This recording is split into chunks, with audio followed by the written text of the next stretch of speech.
नितिन राठी किशनगढ़ से। पिछले विधायक रहे सुरेश जी टाक से, इस बार चुनाव में इनका क्या रहेगा, क्या राजनीति रहेगी, क्या नहीं रहेगी, इसके बारे में हम चर्चा करेंगे। सुरेश जी टाक, आपका क्या प्रोग्राम रहेगा सर इस बार? सर प्रोग्राम वही है जो पहले था, चुनाव लड़ना है। पिछली बार तो मैंने भारतीय जनता पार्टी का मैं कार्यकर्ता रहा और डिजर्विंग था। 2013 में भी टिकट मांगा था मैंने पार्टी से और सर्वे में भी मेरा नाम था, पर 2013 में एक कमिटमेंट के साथ मुझे वापस बिठा दिया गया कि 2018 में आपको टिकट दिया जाएगा। पर 2018 में भी किसी नए आदमी को लाके टिकट दे दिया। तब मुझे जनता ने खड़ा कर दिया और जनता की ही मेहनत से, जनता की वजह से, जनता ने ही वोट दिया, जनता ने ही टिकट दिया, जनता ही जीती और मैं चुनाव जीता। स्टेट में सरकार कांग्रेस की बनी, मैंने समर्थन दिया और समर्थन इसलिए दिया था कि मैं इस विधानसभा में कुछ नए काम कर सकूं, जो मेरी जनता के सपने हैं उनको पूरा कर सकूं, और वो मैंने किया। आज 1700 करोड़ रुपए के काम 5 साल के इस कार्यकाल में हुए हैं, जिसमें 2 साल कोरोना के चले गए। मुझे काम करने का वक्त मिला केवल 2.5 साल का, मात्र 2.5 साल का। उस 2.5 साल में मैंने 1700 करोड़ रुपए ज़मीन पे उतारे हैं, कागज़ों में नहीं है। एक भी काम ऐसा नहीं है, कोई भी मेरे से बहस कर सकता है, जो पेंडिंग रहा हो। कंप्लीट काम ज़मीन पे उतर गए हैं। कुछ चल रहे हैं, कुछ कंप्लीट हो गए हैं, कुछ वो इन कामों के बारे में कुछ बताएंगे आप? हाँ, बहुत सारे काम हैं। देखो, सबसे बड़ा काम मेरे शहर में आज तक किसी भी विधायक ने आकर झांका भी नहीं चुनाव जीतने के बाद कि यहाँ क्या करना है। उल्टा यहाँ पे जो पानी की लाइनें थी पहले, उन पानी की लाइनों को रिमूव कर दिया गया और एक अनावश्यक रूप से सरकार का एक फ़ंड 185 करोड़ रुपए का आया और उस फंड से केवल 16 टंकियाँ बनी इस शहर में। बाकी लाइनें डाल के सड़कें तोड़ दी, सड़कों की वो दशा कर दी जिसकी कोई आप उम्मीद नहीं कर सकते। और वो लाइनें 6 इंच की थी, 6 इंच की वापस डाल दी गई, जिससे कुछ फ़र्क नहीं पड़ा। मेरा शहर आज भी जूझ रहा है, आज भी परेशान है और मैं खुद परेशान हूँ कि जब नई लाइनें डल गई, 185 करोड़ रुपए जनता का खर्च हो गया, उसके बाद भी अगर पानी की सुविधा लोगों को नहीं मिली तो इसका कारण क्या है? कारण यही है कि उन लाइनों में बड़ा भ्रष्टाचार हुआ और उस भ्रष्टाचार की वजह से वो किस तरह की लाइन डाली, कौन सी लाइन डालनी चाहिए थी, क्या किया गया था। सड़क रिपेयर का पैसा आया पर सड़क रिपेयर नहीं की गई, वो पैसा पता नहीं कहाँ गया। मेरे को आने के बाद ये शहर पूरा फूटा हुआ मिला। पूरी ये जो मेन सड़क है पूरी विरासत में चलनी मिली। आते ही मैंने टास्क लिया और ये 25 करोड़ रुपए की मैंने एक सड़क बनाई। इसको मैंने 4 लेन किया, ये 2 लेन थी पर 4 लेन किया, बिजली के खंभे हटाए, एक विज़न के साथ काम किया। आज आपने देखा होगा मेरे शहर की लाइफ लाइन वास्तव में लाइफ लाइन बनी हुई है और लोग इसको देख के प्राउड फील करते हैं। पुराना रेलवे स्टेशन टूट गया, पुराना रेलवे स्टेशन से हमारा शहर 2 भागों में बट गया। 15 करोड़ रुपए स्टेट गवर्नमेंट से लाया और अंडरपास बन रहा है। महेश नगर से लेके RK कम्युनिटी तक का एक बाईपास में बना रहा हूँ, 10 करोड़ रुपए की सड़क वो लाया।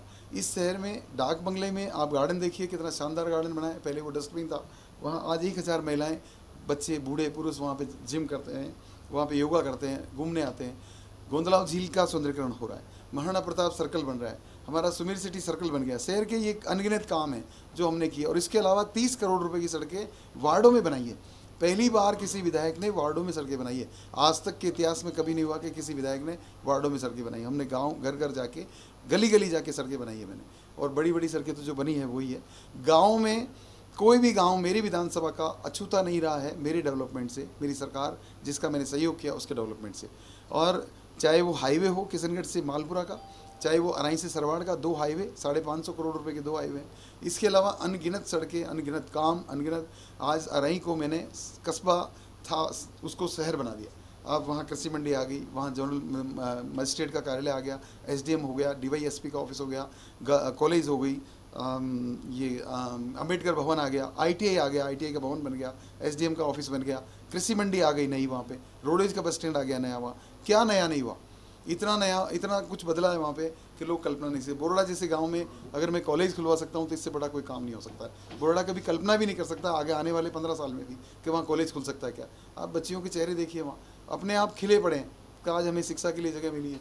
मैंने 72 स्कूलों को क्रमोन्नत कराया है मेरे कार्यकाल, 72 स्कूलों को, 6 में PSC लेके आया। अस्पताल मेरा जिला अस्पताल बनाया, 42 करोड़ रुपए नई बिल्डिंग के लाया हूँ। सैंक्शन हो गया, वर्क ऑर्डर हो गया, टेंडर हो गया, काम चालू कर दिया। नई बिल्डिंग बन रही पूरे अस्पताल की, जिला अस्पताल के पैटर्न पे। सारी जितने भी एक्सपर्टीज डॉक्टर हैं सारे यहाँ बैठेंगे। MCH विंग आ गई यहाँ पे। MCH विंग आने से हमारी गायनिक और जो बच्चों का अस्पताल है वो सेपरेट हो जाएगा और ये हमारा जो यहाँ का आउटडोर है ये प्रॉपरली बहुत अच्छे तरीके से हम देख पाएंगे। जो भीड़ है, जो अव्यवस्थाएँ हैं वो अब मिट जाएगी। ये काम अपने आप में विजनरी वर्क थे जो करने थे पर नहीं कर पाए, यही करने थे। एयरपोर्ट बना, एयरपोर्ट नेशनल इंपॉर्टेंस है, किसी की वजह से एयरपोर्ट नहीं बना है, वो राष्ट्रीय आवश्यकता है, आप उसका श्रेय नहीं ले सकते।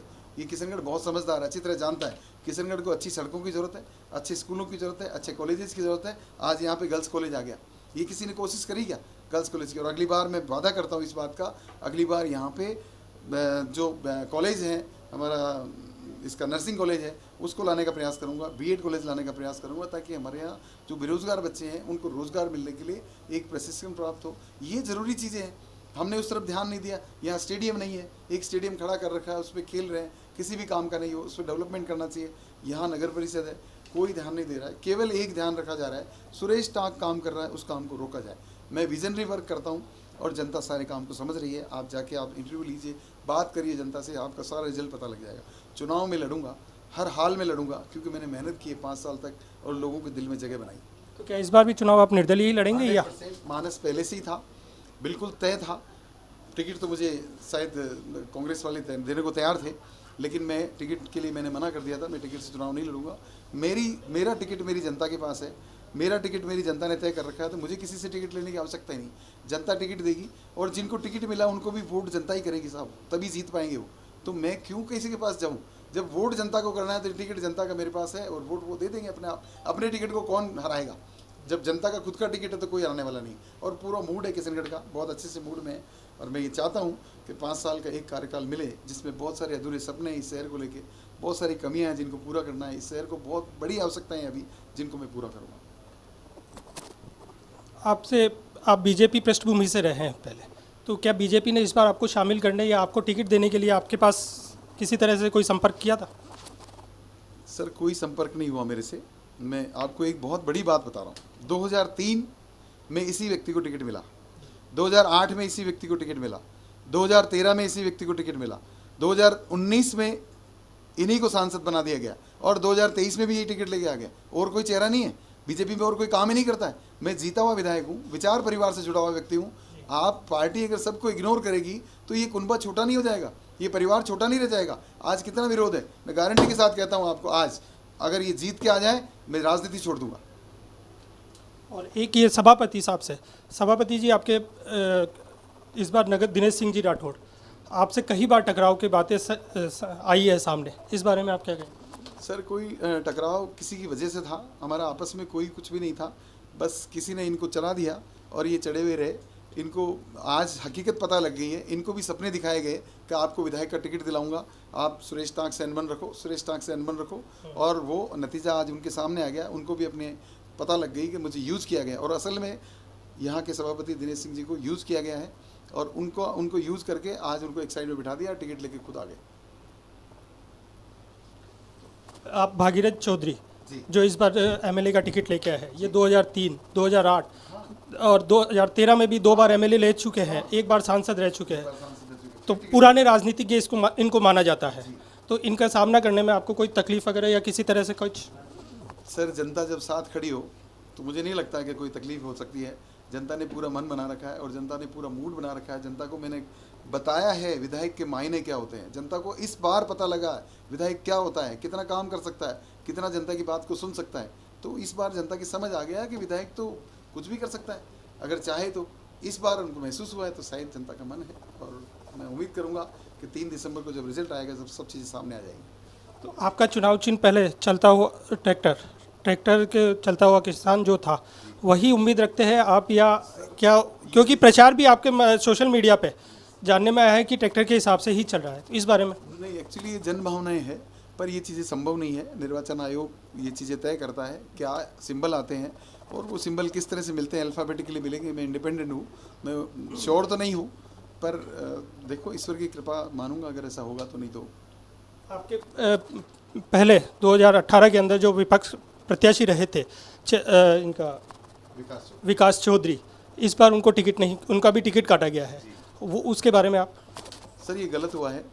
अगर मेरे को नहीं तो कम से कम वो डिजर्व करता था, उसको टिकट देना चाहिए था। उसको खड़ा किया पार्टी ने, उसने अपना परिवार, अपना पैसा, अपना समय सब कुछ दिया था। मुझे तकलीफ नहीं होती अगर उसको टिकट मिलता, तो मुझे अच्छा लगता कि चलो जिसको पार्टी ने पहले टिकट दिया उसको एक बार और मौका दिया। पर आज बड़ा दुख हुआ है, जो आदमी सांसद है, ऑलरेडी सांसद है, उनको कहाँ उनका डिमोशन कर रहे हो आप?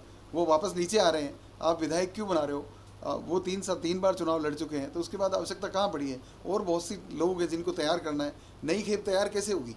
अगर आप इस तरह से टिकट काट के, एक युवा व्यक्ति का टिकट आपने काट दिया, तो फिर कैसे आप आगे बढ़ने का काम करेंगे? हम कैसे आगे बढ़ेंगे?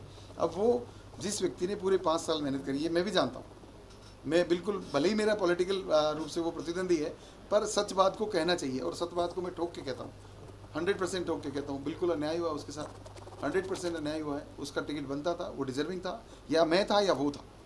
अब पार्टी अगर ये किसी और फैक्टर में जाती है तो विकास का टिकट आना चाहिए था, अब नहीं दिया। ये पार्टी की ऊपर वालों की सोच है, आलाकमान की सोच है। अब उनका सोचना अच्छा ही होगा, शायद अच्छा ही सोच के दिया होगा, मैं नहीं जानता, लेकिन उनके साथ अन्याय हुआ है। उन्होंने 5 साल पार्टी को दिए, संगठन को दिए, काम किया, मेहनत करी, चुनाव बड़े मन से लड़ा था। ये तो जनता का निर्णय है। इस लोकतंत्र में खूबसूरती यही है लोकतंत्र की, कि जनता तय करती है कौन एमएलए बनेगा, वो तय कर दिया। पर इस बार टिकट मिलना चाहिए था। इस बार आप क्या उम्मीद रखते हैं जनता से? सर, मैं तो पिछली बार जितने वोटों से जीता हूँ उससे डबल जीतूंगा, ये मुझे विश्वास दे दिया है जनता ने मेरी ने, और मुझे कहीं डर नहीं है किसी भी चीज़ का। आपके यहाँ जो नगर परिषद में भी आप जाते हैं और करते हैं, नगर परिषद के भी आपने कई काम ऐसे हैं जो विधायक रहते हुए किए हैं, उसके अंदर एक ट्रैफिक का और एक आवारा पशु का जो मुद्दा अभी चल रहा है, उसके बारे में? सर, ये सब चीज़ें जानबूझ के की जा रही है कि किस तरह से अव्यवस्था हो, किस तरह से। कुछ लोगों को भी लगा रखा है जो वीडियो डालते हैं शूट करके सड़कों का। अरे, मुझे समझ नहीं आता है साहब, आज से पहले आपने कभी किसी विधायक को टेक नहीं किया, आप आज विधायक को टेक करें क्योंकि विधायक काम कर रहा है, अच्छा लगता है मुझे टेक करते हैं तो, मुझे चैलेंजेस मिलते हैं तो मुझे बहुत अच्छा लगता है। पर आपको सोच समझ के टेक करना चाहिए। ये जो रेलवे स्टेशन की सड़क टूटी हुई है, ये सड़क डीएफसीसी की है साहब, ये सेंट्रल की सड़क है, मैं क्या करूँ इसमें? ये मेरा रोल ही नहीं है। और बाकी सड़कें जो टैग कर रहे हैं ना, उनको अंदाज़ा नहीं है इस बात का, सारी सड़कें सैंक्शनड है और 15 दिन में बन। सड़कों के साथ साथ जो ये रोडों पे आवारा पशु वगैरह ये जो घूम रहे हैं, ट्रैफिक व्यवस्था जो है, मैं यही बात बोल रहा हूँ। एक्चुअली नए एसडीएम साहब आए तब मैंने एक बहुत बड़ी प्रशासनिक मीटिंग ली थी, तब 2-5-7 दिन काम हुआ, पर ये चुनाव की आचार संहिता लगने की वजह से हम चुनावी मोड में आ गए। और अब मैं ये नहीं चाहता हूँ कि ये प्रशासन चुनावी मोड में है, अभी नहीं करे। पर ये भी, इनको भी जानबूझ के लाखों रुपया के टेंडर होते हैं आवारा पशुओं को हटाने के, हो रखे हैं। वो पैसा कहाँ जाता है नहीं पता, उस ठेकेदार को पेनलाइज करते हैं कि नहीं करते नहीं पता। सफाई के कम से कम 1000 कर्मचारी काम कर रहे हैं, ठेके में भी और सरकार में भी। 1000 कर्मचारी मेरे को दे दीजिए, अगर एक कागज़ का टुकड़ा शहर में मिल जाए, आप जो कहोगे जो कर दूंगा मैं, आप जो कहोगे वो कर दूंगा। मॉनिटरिंग करिए, आप खुद व्यवस्थाएं देखिए। आपको ईश्वर ने मौका दिया है, आपके पूर्वजों के प्रारब्ध हैं कि आप यहाँ के नगर के प्रथम व्यक्ति बने हो, तो आप खुद फील्ड में उतरिए, आप देखिए सही व्यवस्था कैसे, लोग कितना परेशान हो रहे हैं। आज ये जो वेंडर्स हैं इनको जगह दीजिए, वेंडर जोन बन गए हैं पर उनको वेंडिंग में शिफ्ट नहीं कर रहे। क्यों नहीं कर रहे? क्योंकि व्यवस्थाएं बनी रहे, ताकि सुरेश ताक के खिलाफ माहौल बना रहे। जनता सब समझती है, बहुत समझदार है किशनगढ़ की जनता, कभी भी बेवकूफ़ नहीं बनेगी, और उनको पता है किसका काम कौन कर रहा है। उसके बावजूद भी मैं कर रहा हूँ, चाहे आवारा पशु हटाने हो, चाहे मुझे सफाई व्यवस्था करानी हो, मैं मेरे लेवल पे, मैं मेरे तरीके से अधिकारियों को अटका के करवाता हूँ। पर अधिकारी भी अभी उस मुस्तैदी के साथ काम नहीं कर रहे, मैं इस बात को स्वीकार करता हूँ, और इसलिए भी कर रहा हूँ कि चुनावी मोड में आ गए, इसलिए अब मेरा कहना ज़्यादा ठीक नहीं है। अब मैं चुनाव के बाद ही बात करूँगा, और निश्चित रूप से बड़ी समस्या है। अगली बार ईश्वर ने मुझे मौका दिया, मेरी जनता ने अगर अवसर दिया, तो ये किशनगढ़ कुछ अलग सा शहर होगा। 200 विधानसभा में सबसे टॉप विधानसभा इसको बनाऊंगा, एक संकल्प के साथ आ रहा हूँ। अंत में आपसे यही पूछना चाहूँगा कि जनता के लिए आप क्या कहना चाहेंगे? सर, मैं जनता के लिए यही कहना चाहूँगा, मेरी जनता को आपके चैनल के माध्यम से मैं यही कहना चाहूँगा, जैसा निर्णय आपने पहले लिया था, दोनों विचारधाराओं को छोड़ते हुए आपने मुझ जैसे व्यक्ति पे विश्वास किया था, मैंने पूरा प्रयास किया आपके विश्वास पे खरा उतरने का, और आपको इस बात का एहसास भी है, अंदाज भी है, और आपने देखा भी है। मैं भरोसा दे रहा हूँ, मुझे एक कार्यकाल आपसे और चाहिए। मैं विनती कर रहा हूँ, एक कार्यकाल इस शहर के लिए चाहिए, मेरे लिए नहीं चाहिए। मैं चाहता हूँ कि शहर जिन सुविधाओं से युक्त होना चाहिए, हमारा Guinness book of world record में नाम इस शहर का दर्ज है। हम पुरुषार्थी लोगों का शहर है, मेहनतकश लोगों का शहर है। ये शहर ऐसे ही कितना खंड खंड हो रखा था, आज इस शहर को व्यवस्थित करने में समय लगा। कालखंड में 2 साल का कोरोना आ गया, 3 साल का वक्त मुझे मिला, तो मैंने जितना मैं कर सकता था उतना किया, लेकिन अभी बहुत से काम अधूरे हैं। इसलिए एक मौका चाहता हूँ, आप एक मौका मुझे 25 नवंबर को वोट हैं, आप मेरे पक्ष में पोल करिए, मेरा बटन दबाइए, निशान जो भी आएगा निर्वाचन आयोग से मैं बता दूंगा आपको, लेकिन मैं उम्मीद करता हूं कि आपका प्यार मुझे मिलेगा, और एक मौका मुझे आपकी सेवा करने का और आप देंगे। बहुत बहुत धन्यवाद आपका।